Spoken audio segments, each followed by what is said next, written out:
അസ്സലാമു അലൈക്കും വറഹ്മത്തുള്ളാഹി വബറകാതുഹു. ബഹുമാനപ്പെട്ട ഹസൻ ഹുസൈൻ റളിയല്ലാഹു അൻഹുമ റസൂലുള്ളാഹി സ്വല്ലല്ലാഹു അലൈഹി വസല്ലമ തങ്ങളെ പേരക്കുട്ടിങ്ങായിട്ട് ആ രണ്ടാളും ഒരു യാത്ര പുറപ്പെട്ടാൽ യാത്രത്തെ നടന്നു അങ്ങ് നിസ്കരിക്കുന്ന സമയമായത് കൊണ്ടു അങ്ങ് ഇറങ്ങിയിട്ട് എവിടെയെങ്കിലും തന്നി ഉണ്ടാണ്ട് നോക്കുമ്പോൾ പക്കത്തിലൊരു തന്നിലൊരു കുള ഉണ്ട്. അവിടെ പോയിട്ട് ഉളു എടുക്കും. അങ്ങ് റെഡിയായപ്പോൾ അവിടെ ഒരു വയസ്സനായ വ്യക്തി ഉളു എടുത്തിട്ടുണ്ട്.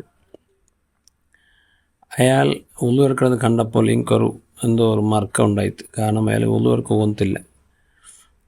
അതിൽ ഒട്ടറാസി ഉളു എടുത്തിട്ടുണ്ട്. അവർക്ക് മുഖകാൽ കിടുക, കാലുകൾ കിടുക, കൈകൾ കിടുക, തലത്തടോട് ഇങ്ങനെ ഒരു തർത്തീബില്ല, ഷർത്തില്ല, സുന്നത്തില്ല.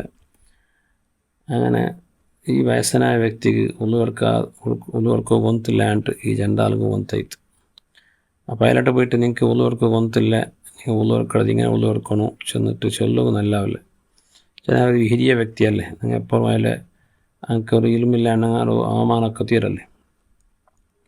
അപ്പോൾ ഇങ്ങനെ രണ്ടാളും കൂടി ഒരു ഐഡിയ ആക്കിയാൽ എന്തേ, രണ്ടാളും പോയി ചെന്നാൽ ഓ കാക്ക നിങ്ങൾ രണ്ടാളും ഉളു എടുക്കട, നിങ്ങൾ ഉളുവിൽ നിന്നിട്ട് ആരെ ഉളു നിങ്ങൾക്ക് ആരെ പസന്തായിട്ട് ആരെ നിങ്ങൾക്ക് കറക്റ്റായിട്ട് നിങ്ങൾ തെളിച്ചൊന്ന് തരണുണ്ട്, നിങ്ങൾ തെളിച്ചൊല്ലുണ്ട്. അങ്ങനെ അയാൾ ആവശ്യത്തു.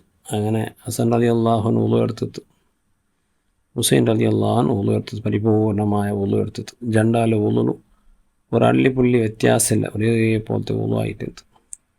ഇത് കണ്ട് ആ വ്യക്തി ചെന്ന് ഇന്നക്കുമാ തുഹ്സിനാനിൽ ഉളുവ വലാക്കിന്നി ലാ ഉഹ്സിനുഹു ഫഅല്ലംതു മിൻകുമാ ചെന്ന്. ഉളു എടുക്കുന്നത് ഇങ്ങനെയെല്ലാം ഉണ്ടല്ലേ, റിയലായിട്ട് നിങ്ങൾ രണ്ടാലെ ഉളു കറക്റ്റ് ഉളു ആയിട്ടേക്കിടും. നിങ്ങൾ രണ്ടാലെ ഉള്ളിൽ എന്ത് വ്യത്യാസം കണ്ടിട്ടില്ലെന്നാണ്. പക്ഷെ നക്കി ഉളു കൊന്തില്ലാത്ത പോലെ ആയിരുന്നു. അതുകൊണ്ട് നിങ്ങളെ ഈ രണ്ടാലെ ഉളു കണ്ടിട്ട് ഞാൻ ഉളു പഠിച്ച ചെന്ത് അയാളെ ചെന്ത്. അപ്പോൾ നോക്കറു നമുക്ക് ദീൻ്റെ വിഷയം നിങ്ങൾ പരിപാടി കൊടുക്കുമ്പോൾ തെല്ല് ഹിക്മത്ത് വേണം. ഉദഉ ഇലാ സബീലി റബ്ബിക ഹിക്മത്തൻ വ മൗഇലതൻ ഹസന ചെന്നില്ല ഖുർആനിൽ. പടച്ചോൻ്റെ ദീന് ചെന്ന് കൊടുക്കുമ്പോൾ, അള്ളാഹുടെ ദീനിലേക്ക് പിടിക്കുമ്പോൾ ചെറിയൊരു ഹിക്മത്തെല്ലാം നല്ല ഉപദേശങ്ങൾ വേണമെന്നുണ്ട്. മനുഷ്യന്മാർ ഞങ്ങളിലേക്ക് അട്രാക്ഷൻ ആവും, ആ നിലയ്ക്ക് നിങ്ങൾ പെരുമാറണം. ഈ അടുത്തൊരു സോഷ്യൽ മീഡിയത്തിൽ നിങ്ങൾ കേട്ടിട്ടിക്കോ, ഒരു ചർച്ചിലെ ഒരു ഫാദർ അയാൾ പ്രസംഗിക്കും. എന്നിട്ട് ചെന്നെങ്കിൽ അതിലൊരു സ്റ്റോറി ചെല്ലുണ്ട്. ഒരു കള്ള് കുടിയ ക്രിസ്ത്യൻ സമുദായത്തിൽപ്പെട്ട ഒരു കള്ള് കുടിയ, ആ കള്ള് കുടിയക്ക് ഒരു മനപരിവർത്തനമാവും. ഞാൻ ഇങ്ങനെ കള്ളയെ കുറിച്ച് കഴിഞ്ഞെങ്കിൽ ആവില്ല, ഞാൻ എന്തെല്ലാം നല്ല ആവണം ചെന്നിട്ട് അയാൾ എന്താക്കത് പിന്നെ ചർച്ചിക്ക് പോകണ്ടായിരുന്നു. ചർച്ചിക്ക് അങ്ങനെ ചർച്ചിലെല്ലാം പ്രാർത്ഥന ആയതിൻ്റെ അവിടെ. അപ്പോൾ ഇയാൾ പോയിട്ട് പ്രാർത്ഥനകൾ കൂടും. അങ്ങനെ കൂടുമ്പോൾ ഇടയ്ക്ക് ഇയാളുടെ ഫോൺ റിങ് ആവും. ആ റിങ് ആകുമ്പോൾ ഇയാൾ ചുറ്റുഭാഗത്തുള്ളക്കെല്ലാം അർസമുണ്ട്. ഇയാളുടെ റിങ് ആകുമ്പോൾ പല ആൾമാർ കണ്ണു മറിച്ച് നോക്കാറ്. അതിൽ ഒരാൾ ചൊല്ലി എന്ത് അത്ര സ്വയമില്ലേ, ഖബറില്ലേ, ചർച്ചകളൊക്കെ പറയുമ്പോൾ ഫോൺ സ്വിച്ച് ഓഫ് ആക്കണം, സൈലൻ്റ് ആക്കണം കൊന്നില്ലേ, നിങ്ങൾ എന്ത് ഈ കാലുകൂടിയന്മാരുള്ള പള്ളിക്ക് ചർച്ചയ്ക്ക് വേണ്ടേ ചെന്നിട്ട് അയാൾ പറഞ്ഞിട്ട്. ഇത് കേട്ട് അയാൾക്ക് മർക്കായിത്ത്, അതിൽ ബേജാറായിത്ത്, ഭാരി ബേജാറായിത്ത്. നല്ല കയറ്റിക്കുന്ന പള്ളി പിന്നെ ചർച്ചയ്ക്ക് വന്നിട്ട് ഇപ്പം നോക്കുമ്പോൾ നമുക്ക് ഇങ്ങനത്തെ അവമാനമായിത്തല്ലേ. എൻ്റെ അതിൽ ചർച്ചിലെ പുറത്ത് വന്നുമ്പോൾ ചർച്ചിൽ നേരെ എതിട്ട് ഒരു ബാർ കാണും, ബാർ അങ്ങനെ വൈൻ ഷോപ്പ്. അങ്ങനെ സീത വൈൻ ഷോപ്പ് പോയിട്ട് അവിടെ കള്ള് കുടിക്കാൻ തുടങ്ങിയിട്ട് കുപ്പി എടുത്തിട്ട് ആ ഇടയ്ക്ക് കുപ്പി അയാൾ കുടിച്ചുകൊണ്ടിരിക്കുമ്പോൾ അയാൾ കുപ്പി കൈ ചാറ്റ് പൂണ്ടപ്പോൾ അത് പൊട്ടിത്താകുമ്പോൾ അയാൾ പേടിച്ചിട്ട് ദുനിയാവില്ല. അതിനകത്തുള്ള അവിടെ വെയിറ്റേഴ്സ്മാർ അവിടെ ക്യാഷ്യറിൽ ഓടി വന്നിട്ട് എന്തായിട്ട് അല്ല കൈ ചാറ്റ് നല്ല കുപ്പി പൊട്ടിത്ത് സോറി ഉണ്ടാക്കി തയ്യാർ. അപ്പം അങ്ങനെ ചെന്നാൽ നോ പ്രോബ്ലം ഉണ്ടാക്കിയാറ്. അത് മനുഷ്യല്ലേ, കൈ ചാറ്റ് പൂണ്ടല്ലേ, തൊന്തരല്ലേ, എനിക്ക് ബേജാറാക്കണ്ട, പേടിക്കണ്ട ചെന്നിട്ട് അങ്ങനെല്ലാം അതെടുത്ത് ക്ലീൻ ആക്കിയാറ്. എന്നിട്ട് അയാൾക്ക് വേറെ ഒരു കുപ്പി കൊടുത്താറ്. എന്നിട്ട് ചെന്നാറ് ഈ കുപ്പി പൊട്ടി കുപ്പി കട്ട്, നിങ്ങൾക്ക് ഇത് എക്സ്ട്രാ ചാർജ് ഇല്ല, ഇത് നിങ്ങൾക്ക് നാളൊക്കെ വകയായിട്ട് ഫ്രീ ആയിട്ട് കുടിക്കോറുമുണ്ട്.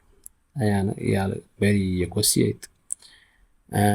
അങ്ങനെ ഇയാൾ നല്ല റെസ്പെക്റ്റ് കിട്ടല്ലേ. അപ്പോൾ അയാൾ അതിൽ പിന്നെ തീരുമാനിച്ചിട്ട് എന്നിട്ട് ഞാൻ നല്ലതാകു പോയപ്പോൾ പള്ളിയിൽ നിന്നൊക്കെ അവമാനാക്കിയാറ്. ഇപ്പോൾ നോക്കും നക്ക് പിന്നെ ബാറിൽ നിന്നൊക്കെ സന്മാനമൊക്കെ എടുത്ത്, പള്ളിയിൽ പിന്നെ ചർച്ചിൽ അവമാനവും ബാറിൽ സന്മാനമൊക്കെ എടുത്ത്. എന്നിട്ടയാൾ പിന്നെ എപ്പോഴും ബാറിൽ പോകാൻ തുടങ്ങിയത്, ബാറിൽ പെർമനൻറ്റ് ആക്കിയത്. കാരണം അവിടെ സന്മാനം കിട്ടില്ല. അപ്പോൾ ഇതിൽ കൂടെ നമുക്ക് മനസ്സിലാവുക എന്താ വെച്ചിട്ടുണ്ടെങ്കിൽ, ഞങ്ങളെ ചില സ്വഭാവങ്ങൾ കൊണ്ട് മനുഷ്യന്മാർ ദീനിലേക്ക് ആകർഷകനാവിടാറ്. ചില ബടക്ക് സ്വഭാവം കൊണ്ട് മനുഷ്യന്മാർ ദീനിൽ വെറുപ്പുണ്ടാവിടാറ്. പള്ളിയിൽ എന്തെങ്കിലും ഒരു സംഭവം സംഭവിച്ചെങ്കിൽ അവിടെ അത് വലിയ വിഷയമാക്കട് ചില ആൾമാരുള്ളാറ്. ആരവിടെ നിന്നെങ്കിലും ഒരു ഫോണിൽ റിംഗ് ആയിട്ട് അതിൽ വലിയ വിഷയമാക്കടെ, അല്ലെങ്കിൽ ആരിലെന്തെങ്കിലും തപ്പായിട്ട് അതിൽ വലിയ വിഷയമാക്കടെ. ഒരിക്കലും തീരാം. മനുഷ്യ ചെന്നപ്പോൾ തപ്പുണ്ടാവിടല്ലേ, അത് വലിയ വിഷയമാക്കിയിട്ട് അത് ഗുൽമാറാക്കും ചില മനുഷ്യന്മാർ. എന്ത് ഇബാദത്തെടുത്തിട്ട്, എന്ത് ഖുർആൻ ഓതിട്ട്, എന്ത് ഹജ്ജ് കഴിഞ്ഞിട്ടും കാര്യമില്ല. ഞങ്ങളെ പിന്നെ ദീനിൽ എന്തുള്ളൊരു മാനവീയത ഉണ്ട്. ദീൻ ഇസ്ലാം ചെല്ലുന്നത് അതൊരു മാനവീയത്തിൻ്റെ ധർമ്മമായിട്ടിരിക്കട്ടെ, അതിനെ പ്രതിപാദിക്കുന്ന ധർമ്മമായിട്ടിരിക്കട്ടെ. ആ ധർമ്മത്തെ വാക്താക്കളായ ഞങ്ങൾ നല്ലത് കൊണ്ട് മനുഷ്യന്മാരെ വടക്ക് ബുദ്ധിരെ നല്ലാക്കുമോ ഞങ്ങൾ നോക്കണം, പ്രയത്നമാക്കണം. റസൂലുള്ളാഹി സ്വല്ലല്ലാഹു അലൈഹി വസല്ലം തങ്ങളുടെ കാലഘട്ടത്തിൽ ഒരാൾ പള്ളിയിൽ മൂത്ര വിറ്റിട്ട്, മൂത്ര വിറ്റപ്പോൾ ബാക്കി ചുറ്റുമുത്തുള്ള ആൾമാരെല്ലാം പറയകും അടിക്കോ പോയാർ പള്ളിയിൽ മൂത്ര വിത്തിരായിട്ട്. നബി സല്ലല്ലാഹു അലൈഹി വസല്ലം തങ്ങൾ ചെന്താഹു അയാളെ വിട്ടുപുട്ടു, അയാളെന്തോ തെരിയാണ്ടാക്കിയിട്ട്. അതുകൊണ്ട് നിങ്ങൾക്ക് തലവെച്ചാക്കണ്ട, നിങ്ങൾ എന്താക്കോ തന്നി ഒരു ബക്കറ്റ് തന്നി തൊരിക്കോ ക്ലീനാക്കോ, നിങ്ങൾ എന്താക്കണ്ട, അയാൾക്ക് പറയാൻ പോകണ്ടാണ് നബി സല്ലല്ലാഹു അലൈഹി വസല്ലം തങ്ങൾ ചെന്നത്. അപ്പോൾ അയാൾക്ക് അത് ഭാര്യയോട് ഇഷ്ടപ്പെട്ടിട്ട് പിന്നെ അയാൾ എപ്പോഴും പള്ളി കൊണ്ട് ഒരാളായി മാറിയിട്ട്. അപ്പോൾ നല്ല സ്വഭാവം കൊണ്ട് മനുഷ്യന്മാർ ദീനിലേക്ക് ആകർഷനാവണം. അതും ഒരു ദീൻ്റെ ഖിദ്മത്തായിട്ട് കിട്ടും. അല്ലാഹു സുബ്ഹാനഹു വ തആല എല്ലാവരും സ്വഭാവം നന്നാക്കിയിട്ട് പരിശുദ്ധമായ ദീൻ്റെ യഥാർത്ഥ ഖാദിമിനെ കൂട്ടത്തിൽ അല്ലാഹു പെടുത്തുന്ന അനുഗ്രഹിക്കട്ടെ. ആമീൻ ബിഫദ്ലി. സല്ലല്ലാഹു അലാ മുഹമ്മദ് സല്ലല്ലാഹു അലൈഹി വസല്ലം. സല്ലല്ലാഹു അലാ മുഹമ്മദ്.